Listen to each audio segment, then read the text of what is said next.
أن أرأري لاري لاري أن أرألي راري راري يفي خسي يسوس في خدري أنا زفلت حنتي نفسي زعرف يسوس تبلع بتجرد ما رحوس حدش عمتي لخ الزاربية قل كلكم ما تنسيتنا بتجرايت اللي جديد سنة قل كلكم مبارك قلت لكم ربي قل بارك قلكم عمر طويل قل هب قلكم قل جنيتكم وقل عبايكم وقل أبونا وقل أماتنا قل نعيش وقل عباي ربي العبي سنيت قليد قلكم ولا قل مدرنا ما سنيت قليد قلا صلوتناتو ورب مسلكم لقبا آمين حس حدش عملت بقانقا بلين راي بقانقا بلين رحوس حدش عمت كلتشحن إسان شدشتن ببلين كبالن كله أمرا قدوخ أغني ينت آمين أمين أمين حس بقانقا تقرنيا رحوس حدش عمت عمت سلام عمت فقري يقبرلنا كلتشحن إسان شدشن هاجرنا زبصح له عمت يقبرلنا كلتشحن إسان شدشن أملاح زخبر له عمت يقبرلنا آمين مهراتك دا قرب على بيتك بتقرني قبل دحنا رجعوا እንኳን أنا بعل رحس حدش عمتن لدتن أبصحنا እግዚአብሔር هاجرنا يبارك سلامن مهرتن يورد እንኳን أنا زي أبقعنا نخلهم هزبيترا وأنقع تقرنيا زلهم كلهم هم العالم زلهم እንኳን أبز أبقعكم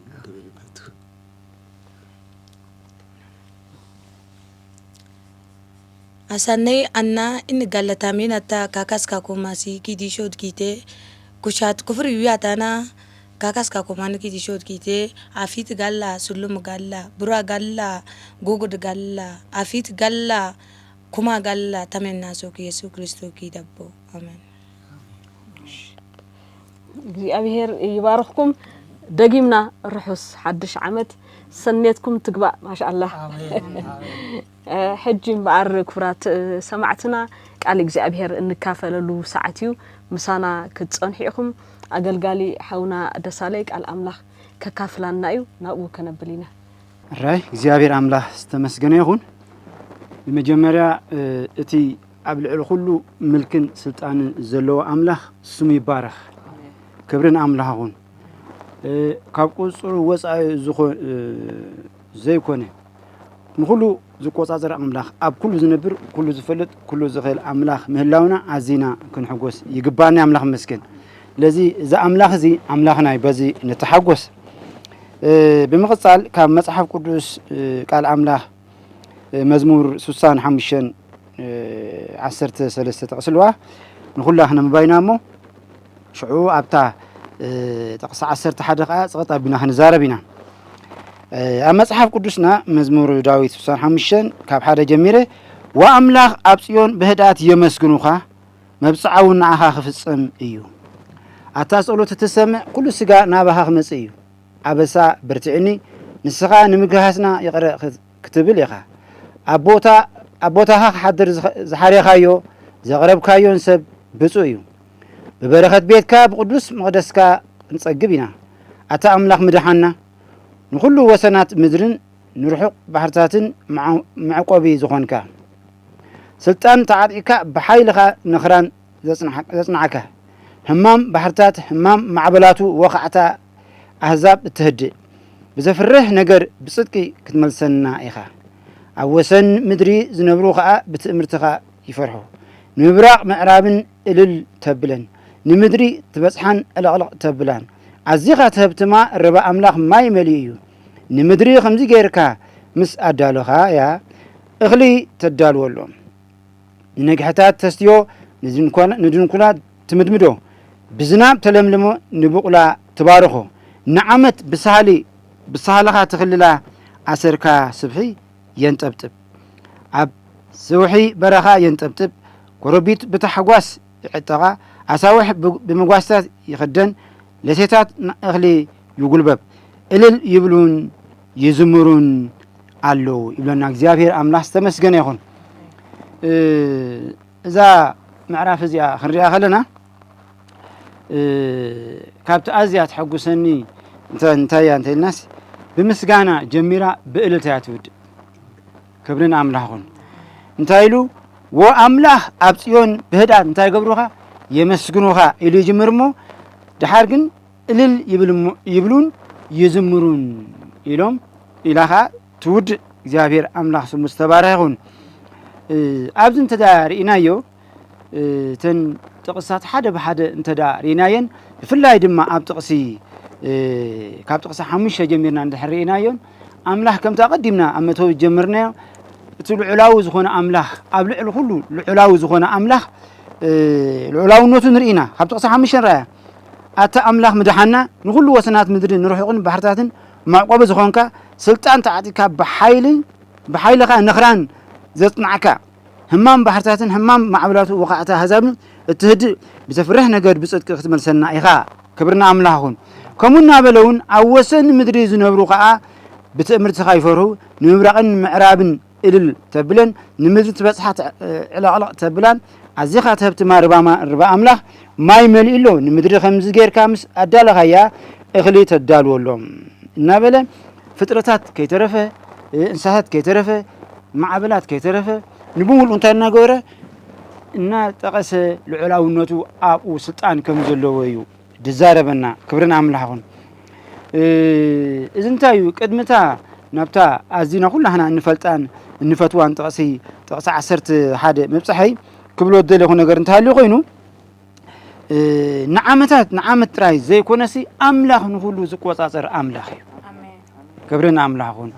نزغونه يخون ነገር زغونه يخون وان زغونه يخون بوتا ካብ ቁጽር املاح زغونه ነገር ولا حاجه كم زيل انا نري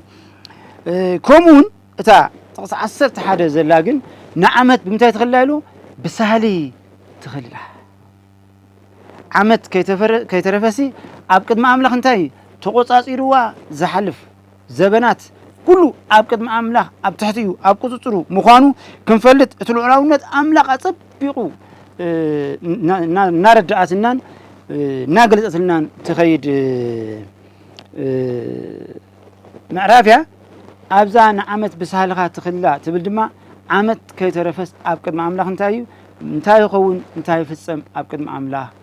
جهودن نصرون حدش جبهان ነገር ድማ የለን كبرنا املاحون نعمت ግን كمزي ይሏሉ نعمت بسهالي تخللا سهالي ማለት ኣብ ገለ ትርጉማት خريون ከለኹ ጽቡቅነት ወይ ድማ ደግነት ወይ ድማ ለውሃት ወይ ድማ ከምዚ نعمسي ጽቡቅ በዘበለ ነገር ኢኻ እና ከሊልካ ያ ዘለኻ ኢልዎ نعمسي نانا بزلينا صبوق نانا بزلينا سناي نانا بزلينا زحقسنا ነገር ኢኻ መሊካ ያዘለኻ አሰርካው እንታይ እንጠብጥብሎ ሰብሕየ እንጠብጥ እዚ ኣብ ገለገለ መምሃራን ክትርጉሙ ኸሉ ኣብ ገለገለ መጽሐፍ ክትርጉም ክሪኦ ኸለኹ እንታይ ይብል ኣብ ምድረ በዳ ከይተረፈሲ እንታይ ትገብር ኢኻ ጸጋኻስ የንጀርብብዩ ማለት እዩ كبرنا املاحون ጸጋኻስ እንታይ ይገብር የንጀርብብ እዩ ጸጋኻስ ይውሕዝ እዩ ጸጋኻስ መልእት ይፈስስ እዩ እዚ ዘተርጉም ስለዚ ዓመት ብሰሃል ትኽልላ አሰርካ ስብሕ የንጠብጥብ ብለና እንከሎ ኣብቲ ኣምላኽ ሰናይነቱ ዝገብረሉ ዓመት ኢና ዘንብረና ኣምላኽ ብርግጽ ንሃጣንን ጻድቃን እንታይ ይገብር ዝናብ የዝንብ ፀሓይ ድማ ያብርቕ እዩ كبرنا أملاحون أبزق بفولو أنت دارينا في اللي أبتا تقصي كاب حموش جمنا زنبنا أنت أبتا تقصي بزعبنا تراي الوزولو أنت دارينا سي نمدري تبصحات الغلاط تبلان أزيخة تبتما ربع أملاح ماي مليون ليلو إذن نقولو زقبرو أملاحي أبتا تقصي حموش جن أتا أملاح مدحنا إلو أملاح مسكن إذا زاد حننا أملاح عمتات كمتسون كله نأنا زحاسبلنا حساب سنة يطلع أملاح مسكين نأنا زمنيو أب إرمياس كزاربن كله انتايلو نوعهم سنة كم جبارسي انتاي جبرني عايز حتيني له عايملسيني እስራኤላውያን ክዛረቡ ከሎ ኣምላኽ ንኣና ሰናይ ካብ ምግባር ዝሕጉሶ ነገር ከዓ ወላ ሓንቲ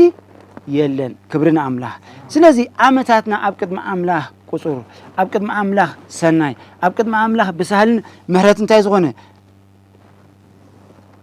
ዝቆፃፀሮ ኣምላኽ ኢና እንምልኽ ክብርና ኣምላኽ ይኹን እዚ ክንብል እንከለና ንኣምላኽና ግን ንዓመት ሙሉእ ንሕና ከመይና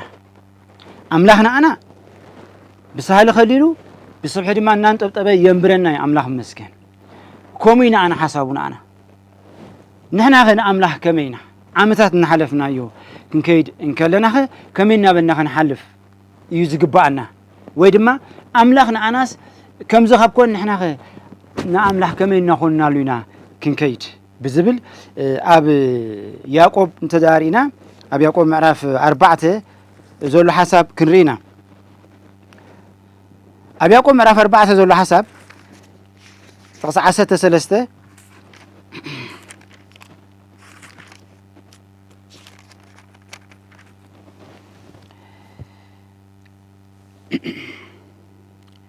እስከ ሕጂ ኸ ንስኻትኩም ሎሚ ወይ ጽባሕ ናብታ ከተማ እቲኣ ንኸይድ እሞ ኣብኣ ዓመት ንግበር ክንነግድን ክንረብሕን ኢና እትብሉ ንስኻትኩም ነቲ ጽባሕ ዝኸውን ኣይትፈልጥዎን ኢኹም ህይወትኩም ደኣ እንታይ እያ ንቑሩብ ግዜ ተረኣዩ ድሓር ዝበንን ትኪ ኢኹም ጎይታ እንተፈቐዶ ንሕና እንተሃሊና እዚ ወይ እቲ ክንገብር ኢና ኣብ ክንድምባርሲ ሕጂ ግና ብምጅሃርኩም ትምክሑ ኣለኹም ከምዚ ዝበለ ኩሉ ትምክሕቲ ክፉእ እዩ ይብለና ክብርና ኣምላኽ ይኹን ዓመትና ብሳህልን እንደገና ብዘንጀር በረኸቱን ኣምላኽና ኣና ከንብር ካብ ፈተወ ንሕና ኸ ንዓመትና ብኸመይ ኢና ሕጂ ኣብዚ ክንርኢ ዝደልየ ዘለኹ ትምክሕቲ ዘበለ ካብ ገዛእ ርእስና ወላ ሓንቲ እኳ ክንገብር ከም ዘይንኽእል ንስኻትኩም ሎሞይ ጽባሕ ናብቲ ከተማ ንኸይድ ኢኹም ትብልዎ ንዓመታዊ ዝኸውን እንታይ ትገብሩ ተሓስቡ ንዓመታዊ ዝኸውን ነገር እንታይ ትገብሩ ከምዚ ንገብርና ከምዚ ንገብርና ኢልኩም ትምድቡ ግን ኢልዎም ግን ንስኻትኩም ነቲ ጽባሕ ዝኸውን እኳ እንታይ ትገብሩ ኢኹም ኣይትፈልጥዎን ኢኹም ህይወትኩም ዳ እንታይ እያ ንቑሩብ ግዜ ተርእዩስ ድሓር ዝበንን ትኪ ኢኹም እዚ ማለት ኣምላኽ ንኣና ከምዚ ገይሩ ካብ ኣቋፀረና ንሕና ከዓ ንኣምላኽ እናቋፀርና ኢና ክንነብር ዝምህረና ትምህርቲ እዩ ምናልባሽ ኣብ ገለገለ ዘረባ ዝርብ ኣብ ገለገለ ሓሳባት ዝወሃብ ብዙሕ ከምዚ ክትብል እንከለኻ ጎይታ እንተፈቐዶ ንሕና እውን እንተሃሊና እዚ ወይ ክንገብር ኢና ኣብ እንድሕር ኢልካ ታዲያ እምነት የብልካ እንድዩ ዝብል ሓሳብ ይመፅእ ይኸውን እዩ ግን ኖ እምነት ስለ ዘለንባ ኣብ ኣምላኽ እምነት ስለ ዘለንባ ንኣምላኽ ክውከሎን ንሱ ገባርን ሓዳግም ምዃኑ ከርእባ ምሕረቱ ባ ኣብ ልዕለይ ከመይ ከም ዝኾነ ክነግር ኣምላኽ ከም ዘለንባ ጎይታ ከም ዘለንባ ክፈልጥ ዝያዳ ኣማኒ ምዃኑ እዚኣ እንታይ ትገብር ትነግረንን ትምህረንን እያ ትምክሕቲ ዘበለስ ክፉእ ኢልዎ ብቕልፅምና ከም ንነገብር ብሓይልና ከም ንገብር ወይ ድማ ዓጋቲ ከም ዘይብልና ኮይና ንነገራት ኣይኮናን እንምድብ ኣምላኽ ከም ዘለና ኣምላኽ ዝፈቐዶ ከም ዝገብር ንምኽሪ ድማ ብፍለጥ ኮነ ብዘይፍለጥ ከፀልሙ ዝኽእል ወላ ሓደ ሓይሊ ከም ዘየሎ እንታይ እናገበርና እናቋፀርናዮ እኳ ደኣ ንኣምላኽ ከም ንኣምን እምነትና ንገልፅ እምበር ዘይኣምን እንተኮይንና ኣይኮናን እንታይ ንብል ኣምላኽ እንተፈቐዶ ብሂወቱን እንተሃሊና ኢልና እንታይ ንገብር እንዛረብ ስለዚ ጎይታ እንተፈቐዶ ንሕና እውን እንተሃሊና እዚ ወይ እቲ ክንገብር ኢና ኣብ ክንባልሲ ሕጂ ግና ብምጅሃርኩም ትምክሑ ኣለኹም ኣምላኽ ብዝኾነ ይኹን ነገር ክንምካሕ ክንጅሃር ወይ ድማ ተስፋ ክንገብር ኣይደለናን እዩ እንምካሓሉ እንተሃሊና እግዚኣብሔር ጥራይ እዩ ህይወትኩም ዳ እንታይ ኢሉ ቁሩብ ግዜ ተራእዩስ ድሓር እንታይ ዝኸውን ዝበንን ትኪ ኢሉ ንህይወትና እውን እኮ ዝሓዝናላ የብልናን ሎም ኣለና ጽባሕ እንታይ ከም ንኸውን ኣይንፈልጥን ስለዚ እንታይ ኢና ኣምላኽ ጎይታ እንተፈቐዶ ንሕና እውን እንተሃሊና እዚ ወይስ እቲ ክንገብርና ዳ ኣበል እምበር እንታይ ዳ ኣብታ ከተማ እቲኣ ኸይድና እንታይ ክንገብር ክንህብትም ንኣምላኽ ዘይቋፀረ ልቢ ንኣምላኽ ዘይቋፀረ ሃንደበት ንኣምላኽ ዘይቋፀረ ህይወት ወላ ተኸረኽቦ ዝደለየ ነገራት እኳ እንተረኸበ ንኣምላኽ የመስግን እዩ ስም እግዚኣብሔር ተመስገን ይኹን ስለዚህ እንታይና ንብል ዘለና ዓመታትና ኣብ ቅድሚ ኣምላኽ እናቋፀርናያን እቲ ክንገብሮ ዘለና ክንገብር እኳ እንተኾና ግና ኣምላኽ ተፈቐዶ ብህይወቱን እንተሃሊና ደኣ ንበል እምበር ኣብ ገዛእ ዝኾነ ይኹን ነገር ትውክልቲ ወይ ኣብ ገዛእ ርእስና ትውክልቲ ክንገብር ከም ዘይብልና መጽሓፍ ቅዱስ ይዛረበና እዩ። እዚ ግና ብምጅሃርኩም ትምክሑ ኣለኹም ከም ዝበለ ኩሉ ትምክሕትኻ እንታይ እዩ? ክፉእ እዩ። ስም እግዚኣብሔር ተመስገን ይኹን። ሓደ ነገር ክዛረብ ይደሊ። ዓመት ክመጽእ እንከሎ ወይ ዘበን ክመጽእ እንከሎ ኩሉ እንታይ ከም ንብል እስከ ህይወትና ክንርኢና ሓደ 2025 ሓሊፉ ኣሎ 2026 ካ ንቕበል ኣለና። ስም እግዚኣብሔር ተመስገን ይኹን። ሓደ ነእምሮ ኣብ እምሮ ንኣምላኽ ዘይምቁፃርና ገለገለ ነገራት ትርኢ እሞ ቁሩብ ተሓዝን ከም ሰብ ንኣምላኽ ኣብቲ ንደልየሉ ኢና እንደልዮ እምበር ነቲ ደሊና እሞ ከዓ ነድላይና ዝህበና ኣምላኽ ከም ዝግባእ ቦታ ኣይንህቦን ኢና። ኣምላኽ ይሰውረና። እንታይ ንምባል እዩ? ንኣብነት ከምቲ ዓንተ ወይ ዝበልኩምሲ ኣነ ዝደሓን ኩሉስ ኣብ ሓደ መንደቕ ተፀጊዐ ዝነበረ ጥቕሲ ንኣምላኽ ንኩሉ ተዓዘቦ ንኩሉ ተዓዘቦ ንሰናይ ግማ እንታይ ግበሮ ሰዓቦ ብዝብል ጥቕሴ ኣነ ኣብ ጎይታ መፅአ ኢለኩም። ኣብ ገለገለ ቦታታት ክንርኢ እንከልናሲ ንኣምላኽ ዘይቋፀረ ጥቕስኻ ትርኢ። ንኣብነት ሓድሽ ዓመት ክመፅእ እንከሎ ኣብ ነፍሲ ወከፍ ኣብ ገለገለ ቦታ ክትርኢ ከለኻ ብጣዕሚ እንታይ ትርኢ መስለኩም? ብፍላይ ድማ ኣብ ዓብይ ቻርተር ወይ ታሽሙ ገይሮም እንታይ ብሎ ሲልኩም ዓመተ ራህዋ ግበረልና፣ ዓመተ ሰላም፣ ዓመተ ፍቕሪ፣ ዓመተ ሓጎስ፣ ዓመት ምትሕቋፍ፣ ዓመተ ኻብ ግበረልና ኣሜን ኢሎም ዝውዱ ዝገርመኩም። ክሳብ ሕጂ ዓመተ ምስጋና ዓመተን ኣምላኽ ኣፀቢቕና እንቐርበሉ ኢሉ ብምስጋና ድጅምር ወይ ድማ ነዚ እውን ስለትገብረልና ነመስግነካልና ኢሉ ዝውድእ ኣይትርእና መብዛሕትኡ ግዜ። ብወያኻ ክጅምር ከለኹ መዝሙር 65 ብምስጋና ጀሚራስ ብእልልታ ትውድእ ዝበልኩ። ስለዚ ዓመታትና ዓመታት ክሓልፉ እንከሎ ዓመት ክንቅበልን ከለና እቲ መጀመርያ ክኸውን ዘለዎ ኣምላኽና ንኣኻ ነመስግነሉ ዓመት ግበረልና ኢልና እቲ ዘድልየና ዘርዚርና ድሕሪኡ ድማ ንኣምላኽ ኣመስጊና እንተወዲና እቲ ቀዳማይ ኣብ ህይወትና ዘሎ ነቋፅሮን ኣምላኽ ምዃኑ ምልክት ናይ ኣምላኽ መስገን። ኣብ መብዛሕትኡ እዋን ክንርኢ ከለና እቲ ዘድልየና እምበር ነቲ ዘድልየና ኣምላኽ ከየመስገና ኢና ንሓልፍ። ከምኡ ክኸውን ከሎ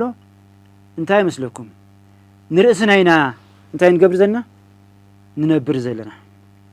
ምንባርና ግን ንኣምላኽ ኣምላኽ መስገን። እቲ ንኣይ ዘኮንክዎ ህዝቢ እንታይ ክገብር እዩ? ምስጋናይ ከዘንቱ ይብለና ቃል ኣምላኽ። ምስጋና ዘይብሉ ድሌታትካ መሊእካ ክትከይድ ከለኻ ንርእስኻ ዳ ክትነብር እምበር ንኣምላኽ ክተመስግነሉ ከም ዘይኮነ ምልክት እዩ። ስለዚ ኣብ መብዛሕትኡ ናይ ጸሎት ወይ ምን ከምቲ ቃል ኣምላኽ ዝብለና ድሌትኩም ዘበለ ብጸሎት ልመናን ምስናይ እንታይ ምስናይ ምስጋና ዳ ይብሎ እምበር ግርም ይዝብል። ስለዚ ኣብ ድሌታትና ተሓፂርና ድሌታትና ልብና መሊኡ ድሌታትና ሕዲርልና ድሌታትና ጥራይ ገይርና ዘይኮንና ክንከይ ዝግባእናሲ መጀመርያ ነቲ ድሌታትና ዝመልእ ኣምላኽ ኣብ ድሌታትና ዘይኮንና ክንፅውዕ ዘለና ነቲ ንክብሩ ዝደኮነና ኣምላኽ ብምስጋና ኢና ክንደልዮ ዝግባአና። ምክንያቱ ብምስጋና ጀሚርካ ጸሎትካ እንድሕር ኣቕሪብካ ዝደለኻዮን ዝተመኒኻዮን ክትረክብ ከለኻ እውን ቀጥታ ኣእምሮኻን ልብኻን ነቲ ዝሃበካ ኣምላኽ ቀረባ ኢኻ እሞ ንኡ ክተመስግን ድማ እንታይ ኢኻ ድልው ኢኻ ማለት እዩ። ድሌታትካ ዘርዚርካ ኣሜን ኢልካ እንድሕር ወዲእካ ግን ድሌታትካ ምስ ረኸብካ ነቲ ዝሃበካ ኣምላኽ እውን ኣይክዝክሮን ኢኻ። ህይወት ኩሉ ግዜ ንኣምላኽ እናቋፀርካ ምኻድ እያ። መዓልታት፣ ሰሙናት፣ ወርሒ፣ ዓመታት ህይወትካ ምስ ዝኸውን ንኣምላኽ ናይ ምቁፃር ህይወት እቲ ህይወትካ ይባዕሉ አይናይ ቅድም ከም ዘለዎ ዝቅድም ስለዚህ 2026 ዓመት ምስጋና ዓመት አምልኾ ዓመት ንአምላኽ እናቋፀርና ድሌታትና እንደልል ዳንበር ድሌታትና ጥራይ ነጊርና ንአምላኽ እንታይ ንገብረሉ ይኮናን ዘይነቋፀረሉ ወይ ድማ ንአምላኽ እንርስዓሉ ዓመት ከይትኾነና በዚ አጋጣሚ እዚ ክትኮነና ንምና አምላኽ መስገን ንአምላኽ ዘቋፅር ልቢ ድሌታቱ እኳ እንተ ተመለአ ንአምላኽ ካብ ምስጋንካ አይቋርፅን ፍቃድካ ይኹን ኢኻ ትብሎ ምክንያቱ አምላኽ እንተ ፈቀዶ ዝብል ህይወት ምርካቡ ካብ አምላኽ ምዃኑ አምላኽ የመስግን ምስአኑ አምላኽ እንተ ፈትዩ ክገብር ይኽእል እዩ በዚ ካልፍ እንተ ፈትዩ ከዓ ስሙ ይባረኽ ክብርን ምስጋና ንዓኻ ይኹን ምስጋና አይጓደልካ ኢሉ ነቲ ዝግብኦ ምስጋናን አምላኽ ከይሓበ አይሐልፍን እግዚአብሔር አምላኽ ተመስገነ ይኹን ስለዚ አተሐሳስባና እንተደአ ልማኖ ጥራይ ዘበን ራህዋ ዘበን ቅሳነት ዘበን ዕረፍቲ ዘበን ምትሕቋፍ ኢልካ ንሕውዳ አቢልካያ ጸሎትካ ሙሉ አይኮነን ዘበን ምስጋና ዘበን አምልኾ ዘበን ምትሕቋፍ ዘበን ዝረኸብናሉ ዘበን ንዓኻ ምስጋና ዝህብ ግበረልና እንትዳልና ግን አምላኽ ንኽብር ኢሉ ነቲ ዝለመናዮ ምስትርፉ ክህበና አምላኽ መስገን ክብርን አምላኽ ሆነ ስለዚ ልብና ምስ አምላኽ ዘለዎ ምቅራብ ልብና ሓሳብና ኣብ አምላኽ ዘለዎ ምቁፃር ከመይ ከም ዘሎ በዚ ጋጣም እዚ ህይወትና ክንፍትሽ ጽቡቕ እዩ ክብርና አምላኽ ሆነ ስለዚ አምላኽ ተፈቀዶ ንሕናውን እንተሃሊና እዝነትን ክንገብርና አምላኽ እንተፈቀዶ ማለት እኮ ጎይታ ኣለኒ ዝፈቅድን ንድላይ ዘበለ ኸበን ዝኽል ዝፈቅድን ዘይፈቅድን አምላኽ ኣለኒ ኢልካ ንአምላኽ ስለተቀድም እቲ ዝቀደምካዮ አምላኽ ከዓ እቲ ዘድልየካ ክህበና አምላኽ መስገን ስለዚ እቲ ዘድልየካ መስሃበካ ኸና ምንታይ ኸተኣቱ ናብ ምስጋና ኸተኣቱ ናብ አምልኾ ኸተኣቱ ወይታ ኢልካ ንኡ ክትርስዖ አይገብረካን እዩ ስለዚ እንታይና ክንገብር አምላኽና አምላኽ ዓመታትና ዓመታት ምስጋና ግበረልና ዓመት ራህዋ ግበረልና ዓመት ምትሕቋፍ ግበረልና ዓመት ምጽንናዕ ግበረልና ዓመት ሰላም ግበረልና በዚ ድማ ንስኻ ክብርኻ ክትገልጽ ንደልለና ክብሪ ኩሉ ንስኻ ምንቲ ክትወስድ ካባና ከም ዘይኮነ ጌርካ ክብሪ ከም ትወስድ ጌርካ ግን እንታይ ግበር ድሌታትና መልእ ኢልና ኣብ ቅድሚ አምላኽ እንቐርበላ ዓመት ትኾነልና እግዚአብሔር ይባርኽኩም ፀጉ የብዝሓልኩም ተባረኹ ሕጂ ድማ ምስ ኩሎም አጋይሽና ማዕድ ኣለና እንታይ ማዕዲ እንተዳኢልኩም ከምቲ ኩሎም ብሄራትና ኣብ ዓድና ገዓት መቸም ፍላይ መርዓት ሓማት እንተፈትያ ንመርዓዊ ኣብ ስርቆት ኣብ ምልሶት ብዙሕ ባህልታት ኣለና ኣብ ኩሎም ብሄራትና ድማ ኣብ ዝኸድካዮ ገዓት ጠስሚ ብርቆ በብዓይነቱ ዝቕረብ ብኸምኡ ድማ ምዞም ክቡራት ኣሕዋተይ ኮይነ ኣገልግሎት ቴሌቪዥን ማእዘር ሰማይ ድማ ወፃኢ ጌራ ገዓት ቀሪባትልና ኣላ ንሕና ገዓት ክንበልዕ ኢና ንስኻትኩም ካተብተበሉ ምሳና ብየማነ በጸጋም ገዓት ክትበልዑ እግዚአብሔር ዝሃበና ሻይ በሓደ ኮይና ክንቅረቦን ክንበልዖን ኢና ናብቲ ማዕድና እግዚአብሔር ይባርኽኩም እትወብለካ እትወይ ስምካ ኮይኑሎ